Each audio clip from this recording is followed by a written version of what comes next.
मुर्तज़ा साहब भी मौजूद हैं। कामरान साहब, ये अभी राना एहसान साहब ने जिस तरह एक कमेंट किया कि अपोजिशन को भी बहरहाल मौजूद होना चाहिए ताकि जो हुकूमत पर तनकीद बराए इस्लाह होती रहे, एक चेक एंड बैलेंस का निज़ाम चले, तो ये कौमी हुकूमत की इस वक्त बात हो रही है, इस तजवीज़ से मुतालिक आपकी और आपकी जमात की क्या राय है? देखिए, जमात का वर्जन तो स्पोक्स पर्सन दे सकेंगे। मुझे नहीं पता कि अब तक इस पे कोई राय बनी है या नहीं बनी, क्योंकि बाज़ाब्ता तौर पे ये तजवीज़ आई नहीं है। मैं अपनी ज़ाती राय दे सकता हूँ। मुझे नहीं पता कि जमात इसके ऊपर क्या राय बनाएगी, या फिर उसके बाद जो है कलेक्टिव विजडम जो है वो जब परवेल करे तो मेरी राय क्या रहेगी। इस वक्त जो मेरी ज़ाती राय है कि कौमी हुकूमत जो है ना वो उसके फ़ायदे भी हैं यकीनन, और उसके नुकसानात भी हैं। मगर ये जो कौमी हुकूमत की बात है, उसमें अगर कोई एक या दो या तीन पार्टियां अगर उसको वो ना हो तो फिर किस तरह से होगी, शेयर डिटरमिन कैसे होंगे, शेयर डिटरमिन अगर हो भी जाए तो क्या वो जो आवाम की राय है उसके बाद इलेक्शन में जो आवाम की राय है तो क्या वो उसके मुताबिक आएगा।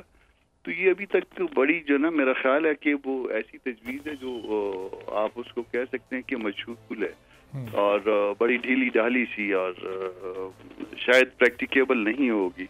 ये हो सकता है कि एक तरह के लोग एक तरह के नजरियात के लोग मिलके इकट्ठा इलेक्शन लड़ें, वो ये सोचें कि अगर हम मेजॉरिटी में आ गए तो फिर हम इकट्ठी हुकूमत बना लेंगे।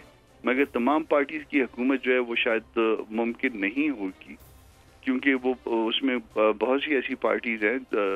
चले पीपल्स पार्टी का तो कह लें कि वो शायद साथ चलने के लिए तैयार हो जाए बाद में, मगर एटलीस्ट जो है ना वो पीटीआई और मैं अपनी जमात का कह देता हूँ जेयूआई जो है वो साथ मिलके इकट्ठे नहीं चल सकते। अच्छा, हम इस एक्सटेंट तक क्या वजह होगी कामरान साहब? क्या अभी जो पीडीएम का ये 16 माह का दौरे हुकूमत रहा, क्या इसमें आप मुतमईन नहीं थे? जो बड़े स्टेक होल्डर्स थे, मौलाना साहब तो पीडीएम के सरबराह थे, सदर थे, तो फिर क्या वो गैर इत्मीनान बख्श हुकूमत रही, या उसमें आपको जो ड्यू शेयर था वो नहीं मिला? क्यों कौमी हुकूमत का पार्ट नहीं बनना चाहिए? देखिए, वो उस हुकूमत को आप बहुत सारी पार्टियों की हुकूमत तो कह सकते हैं, मगर स्टिल जो है ना उसको कौमी हुकूमत नहीं कह सकते।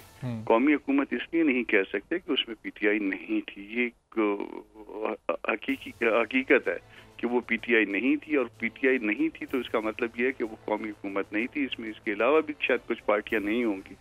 तो इस तरह से अगर कौमी हुकूमत का कॉन्सेप्ट है कोई, तो फिर उस पर सबको शेयर देना होगा, इंक्लूडिंग पीटीआई, इंक्लूडिंग जो है मुस्लिम लीग नून, including Peoples Party, including JUI. और अगर इसके अलावा जो है ना कोई इस तरह से कोई ये है कि कुछ लोग जो है ना हुकूमत में होंगे और कुछ हुकूमत में नहीं होंगे, तो उसको कौमी हुकूमत नहीं कहा जा सकता।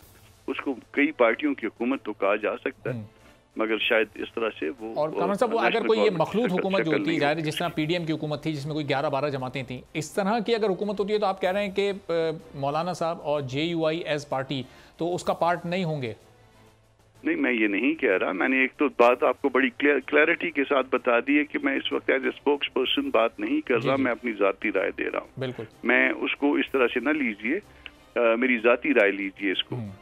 मगर अगर इस तरह की हुकूमत होगी तो उसमें हम हिस्सेदार हो सकते हैं। मगर अगर वो कौमी हुकूमत हो जिसमें आप कहें कि पीटीआई भी शामिल हो जाए, जिसमें और भी ऐसी गवर्नमेंट जिनके साथ हमारे नजरियात नहीं मिलते, तो फिर हम जो है ना बाहर रहना ज्यादा पसंद करेंगे। वो जो कह रहे हैं, दोस्त कह रहे हैं कि अपोजिशन भी होनी चाहिए, तो फिर हम अपोजिशन का किरदार अदा करना ज्यादा मुनासिब समझें। अच्छा, सही। तो सब्सक्राइब करें और बेल दबाएं ताकि कोई खबर रह न जाए।